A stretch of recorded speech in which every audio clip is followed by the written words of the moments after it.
What's up? This is Mr. Rodriguez, and in this video we're going to cover simple harmonic oscillators. First off, before we actually start talking about what a simple harmonic oscillator is though, we're going to review a couple of relevant terms. First one being the force due to gravity, which is caused by the mass of an object times the acceleration due to gravity. So that's basically the same thing as Newton's second law. Oops, it's a little bit, the pen is a little fat. Basically the same thing as Newton's second law here. It's just F equals ma.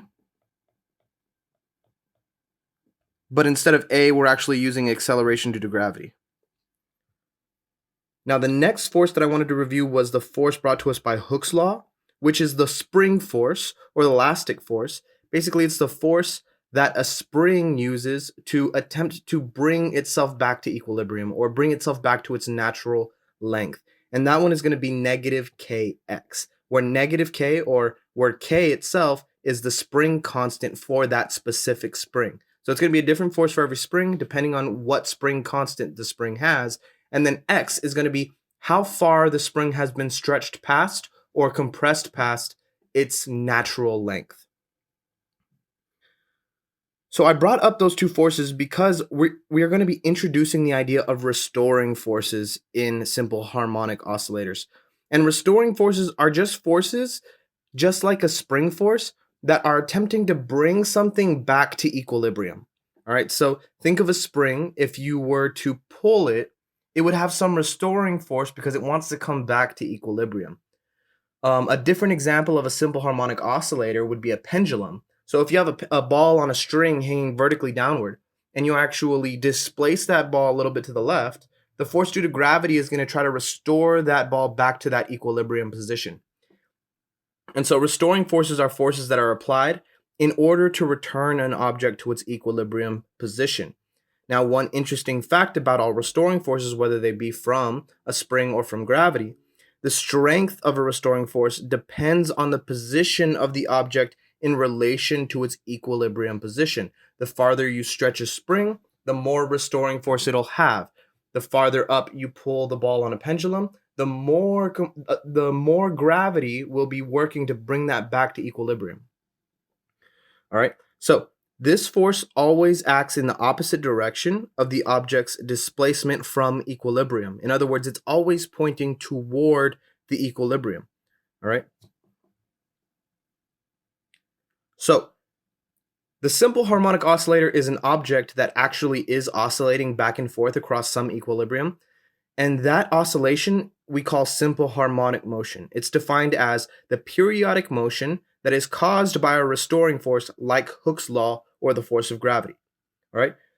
This motion must be about some equilibrium point. In other words, in the middle of this motion, this harmonic motion, there must be an equilibrium point. All right. Now, this is true, and this is true for any kind of oscillator, whether it be on a spring or a pendulum, whether the spring be horizontal or vertical.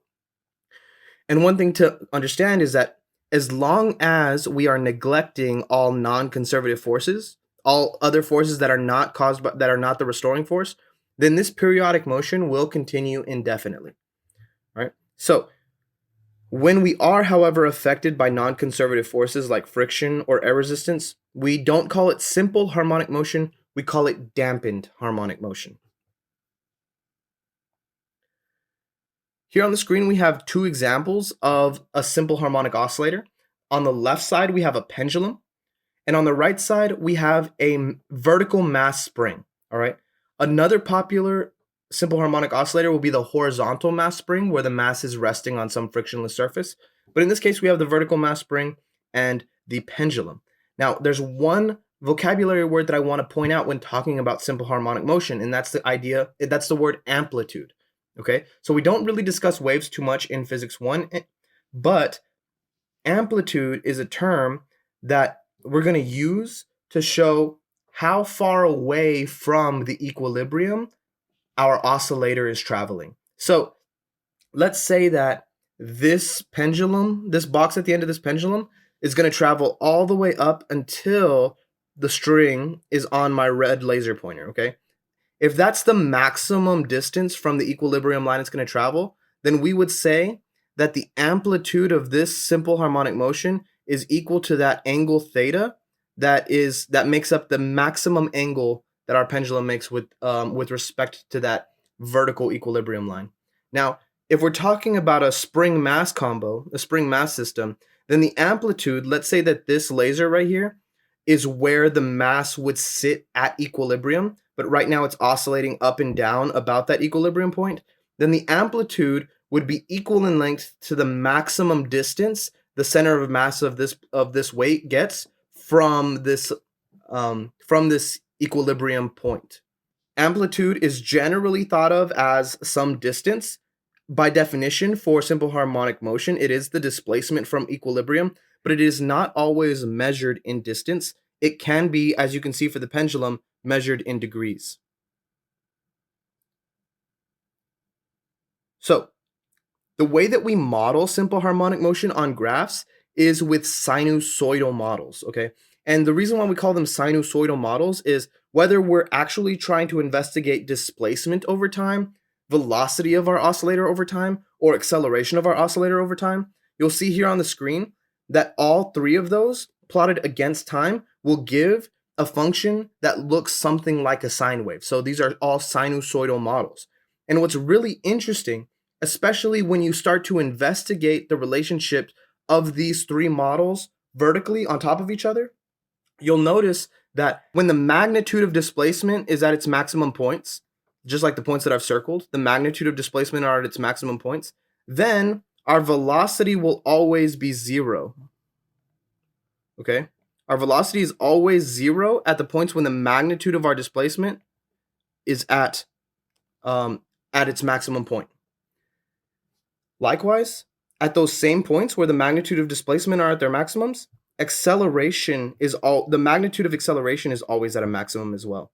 So when we are far away from equilibrium, we are accelerating.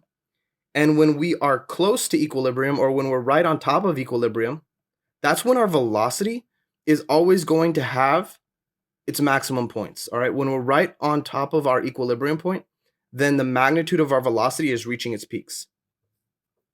All right. That said, these graphs model undampened simple harmonic motion. Simple harmonic motion that's meant to continue on indefinitely. If you're trying to model dampened harmonic motion, you'll have to understand that the model will decay over time. Now, quantifying this decay is not really within the scope of algebra-based physics 1, but it is just basic exponential decay if you wanted to explore that on your own. Let's work an example really quick. I wanted to show this example because this is an example that requires you to manipulate Hooke's law along with Newton's second law to investigate a little bit of information about a spring oscillator. Okay, so this would be a mass spring system. There's a mass connected to a spring, and the orientation is horizontal.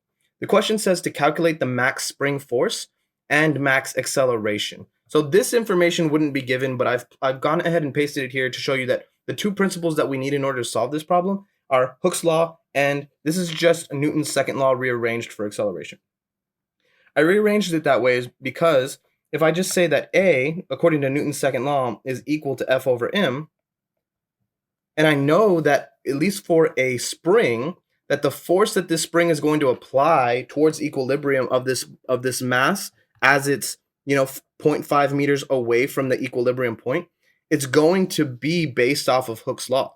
So I can say that that force is going to be equal to negative kx.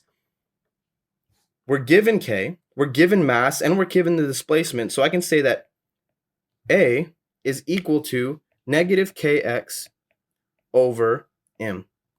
From here, I can go ahead and plug in 100 newtons over meters for k. So that's a negative 100 newtons per meter times my x is 0.5 meters, and divide that by a mass of 2 kilograms, 2.0 kg. All right, so 100 times 0.5, that should give you 50. Divide that by 2, you're looking at something like negative 25 meters per second squared. So negative 25 meters per second because of the fact that the acceleration is pointing toward the equilibrium point. And right now we're to the right of the equilibrium point, so that acceleration is pointing towards the left. Now, if we wanted to get the maximum force, that's pretty simple. We have everything we need. We can just go ahead and say that that force is just the top part of this equation where we were finding acceleration. So that's going to be equal to negative 100 newtons per meter times 0.5 meters.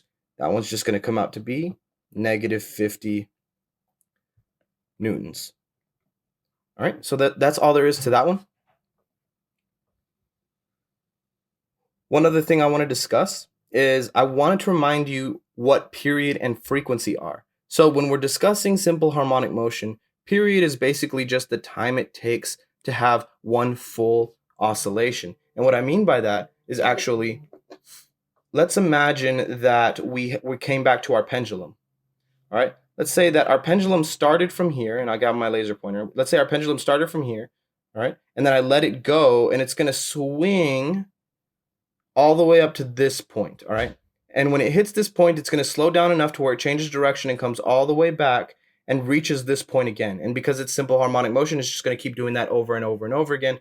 But the period is the time it takes to go from where I let it go to the other side and then back again, all right? So it travels basically its entire displacement twice. So once all the way over here and then back. The time it takes for it to make that trip, that is our period in seconds, okay? So that's the definition of period here, especially when we discuss simple harmonic motion.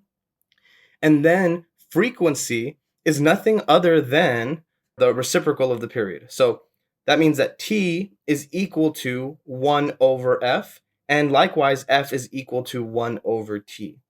The last thing I want to discuss before we end off this video is how to find the period of an oscillator based off of what kind of restoring force we're dealing with. So if we're dealing with an elastic restoring force, in other words, a mass on a spring, then the equation that we're going to be dealing with, the relationship with period is equal to 2 pi times the square root of the mass divided by the spring constant. Okay, of course, T sub S represents the period of the mass on a spring in seconds. M represents the mass of the block that's attached to the spring or whatever object is attached to the spring in kilograms. And K represents the spring constant, always in newtons per meters. Now, if we're dealing with a pendulum, we don't have spring constant. So this period is going to be equal to 2 pi times the square root of L over G. In this one, L is equal to the length of the pendulum in meters. In other words, the length of the string that the pendulum is made up of. And G is the acceleration due to gravity, all right? You're going to use those two relationships a lot as you study the period of simple harmonic motion. So good luck with those. And let's end off with one example in which you actually would have to use that kind of a problem. This one comes from a college board. An object of mass m attached to a spring with constant k oscillates with amplitude a. So we have a lot of information here. The object has mass m. It has a spring constant k, and so this is all, we're not getting any real values here, so we're going to have to solve this all symbolically, or at least think about it all symbolically. It oscillates with amplitude a. In other words, there's a maximum displacement from equilibrium equal to the capital letter A. Assuming air resistance in the mass of the spring is negligible, so there's no damping, which of the following changes alone would cause the period of this oscillation to increase? Okay, so this would generally not be given, but it is the relationship we need in order to conceptually solve this problem. The question is, what could we change in order to increase the period of oscillation for the simple harmonic oscillator that's described in the problem? And one of the options is increase the mass, okay? One of the options is increase the mass. One of the options is increase the amplitude. And the other option is increase the spring constant. All right, so now it would be hard to just conceptualize that without this relationship. But now that we have this relationship here in front of us, we know that the period of a mass spring combo, especially in simple harmonic motion, is 2 times pi times the square root of m over k. So now that I know that the period only depends on mass and spring constant, then I know that the amplitude doesn't actually matter. So if I increase the amplitude, that wouldn't actually change the period. Now, if I increase the m and I increase the k, that would change the period, but in what way? All right, so if we notice here on the right hand side, m is on the top of this ratio here. So that means that I can say that t and the square root of m, so if I rewrite this in this manner, ts is equal to 2 pi, and this is an equal ratio, by the way, m over square root k. I haven't changed anything. I just rewrote this here, right? Now, t is directly proportional to square root of m, and what that means is that if m increases, then t is going to increase, right? And that's what it's asking for. Which of the following changes alone would cause the period of the oscillation to increase? Well, if m goes up, t is going to go up based off of the relationship here. So that means that 1 is definitely one of the things that will cause t to go up. Now, another thing here is we have k. It asks using a spring with a greater k. Well, k is on the bottom, and we'd say that t is actually inversely proportional with square root k.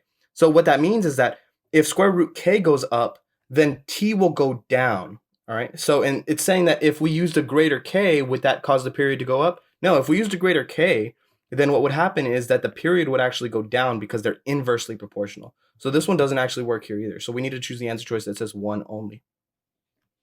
All right, guys, if you have any questions, leave them in the comments. There's going to be some practice problems posted underneath here. So good luck with those. Some solutions are posted, and I'll see you guys in the next one.